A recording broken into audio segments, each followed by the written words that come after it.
Hood shocks are a common wear item that are easily replaced in a matter of minutes. Installation is literally a snap. Press the service position catch plate in while slightly pushing the hood down, green arrow. Then push the hood up until the service catch clicks in place. This will hold the hood up while you are replacing the hood shocks. There is a small clip that holds the end of the shock to the ball joint. You will need to loosen or release the clip by using a small screwdriver to pry it off the pivot.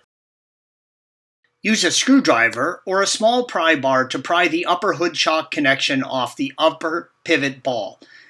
Smart to place a rag between the pry bar, screwdriver, and the paint to help not mar it. Place a towel or a shop rag over the sheet metal to protect the paint and use a large flat blade screwdriver to pry the lower hood shock off the pivot ball. Make sure that the hood is secured well before continuing. Place a dab of white moly grease on both ball pivots prior to installing the new hood shock, green arrow. This helps keep the pivot point lubricated. Installation is the reverse of removal. Thanks for watching. Click here to view the original article along with hundreds of other DIY content for your car.